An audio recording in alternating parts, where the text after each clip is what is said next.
Hello, joined by Hofstra head men's soccer coach Richard Nuttall, following a 2-1 victory over Drexel in a Colonial Athletic Association matchup. Coach, thoughts on today's win? Yeah, a hard-fought win against a very good, well-organised, well-coached team, Drexel.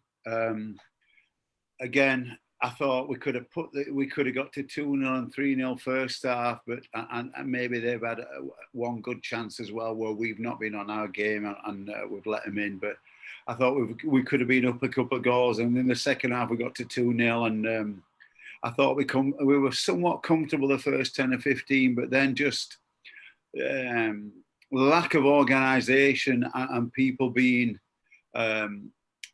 direct and open and real with communication, where we've given up 2 or 3 chances here. With some of it was our fault with not great teamwork, and as you hear the last 2 minutes 30 they've scored a cracker. I think the goal they had a bit of a problem with the sun. But then we've seen the game out against a good team, so I'm really happy with the win. But I'm a little bit concerned here with quite a few things to work on. Whereas we're usually rock solid, I thought our communication and how we worked together, especially around the back today, was a little bit weak. All right, open it up for questions. Max. Hey, Coach. Max Milstein, WRHU. I want to talk about Chris Donovan for a second. Came in as the CAA preseason offensive player in the year. What was your plan to shut him down coming into this game, and do you feel like you guys accomplished that?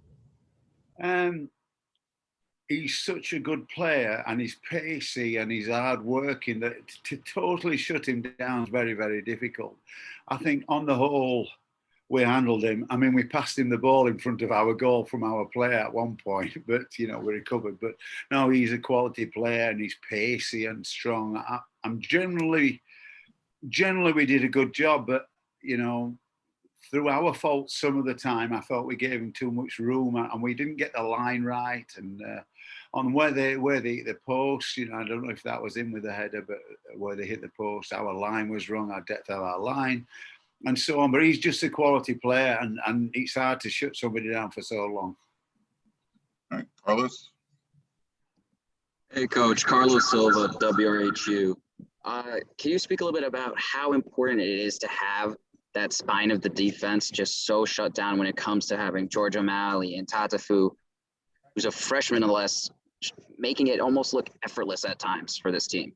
Yeah, again, I don't want to take away from our team work ethic here, but those two, Tatafu and O'Malley, the Warriors, and Pierce at left back, and Shane the previous games, and Stefan at right back, the Warriors, and they take the art of defending serious. And from that point of view, we're just very fortunate to have them. They put their head in where it hurts, they get stuck in when they have to go to ground, and win tackles they do.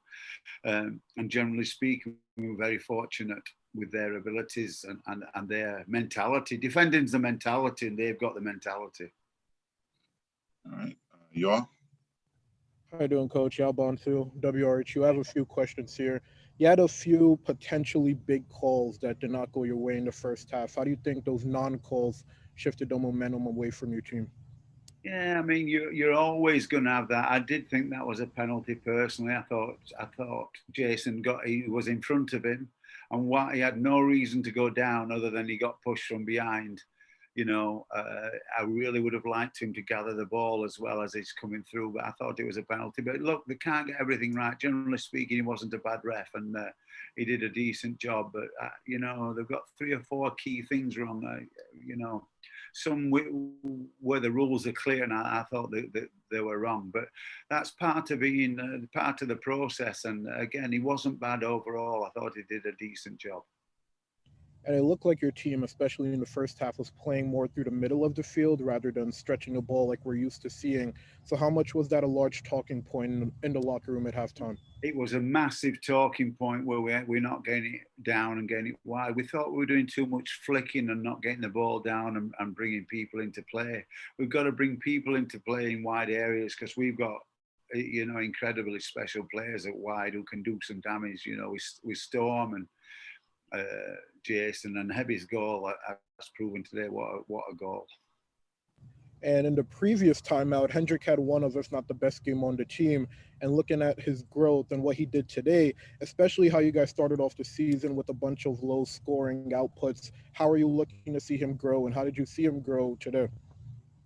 Well, as he gets sharper, he gets better and better. His hips are so good, and his ball master is so good, and he doesn't look it, but he's fast as well, and he's fast with the ball, and he's got great close control. I'd hate to mark him. I can't even. He moves the ball that quickly. I can't see it sometimes, and he's just got superb balance, great hips, and he's getting better by the game. And we had some friends here who first person they asked me about was Hendrick and how good is he going forward. It's just fun to watch. Every time he gets the ball, I get on the edge of my seat and I enjoy watching him.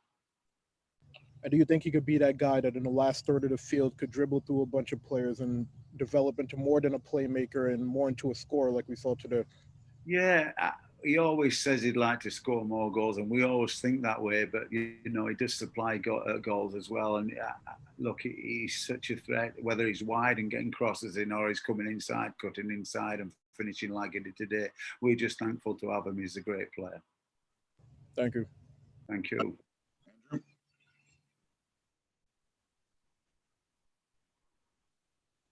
Andrew? Hey, Coach. Andrew Fantuccio, Hofstra Chronicle. Drexel significantly raised the pressure they put on you, especially late in the second half. What adjustments did you notice that they made following halftime, and what did you do to counteract that as a team?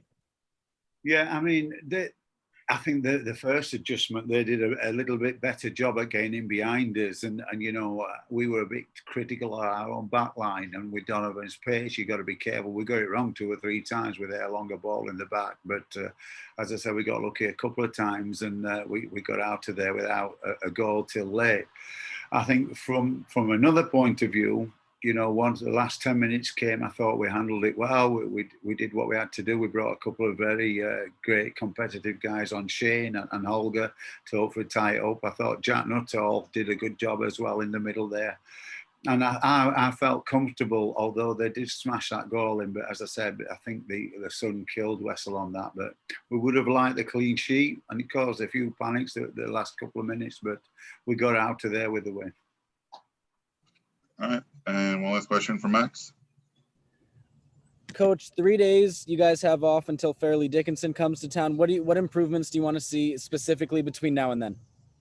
Yeah, I thought we were a little bit leggy today in the game. I think we've got to be careful here of overworking the players and over practicing, because when you have 3 days, you've just got to be careful. But I think the big thing we've got to work on is getting the back line right, the communication right. I always feel when we get the ball down and get it wide that we can cause damage to most teams. So, we'll just keep refining and defining and trying to get better, and hopefully we can, get a good result against FDU. Any other questions? No. All right, Coach, thank you. Guys, thanks for being there. We appreciate it. Thank you.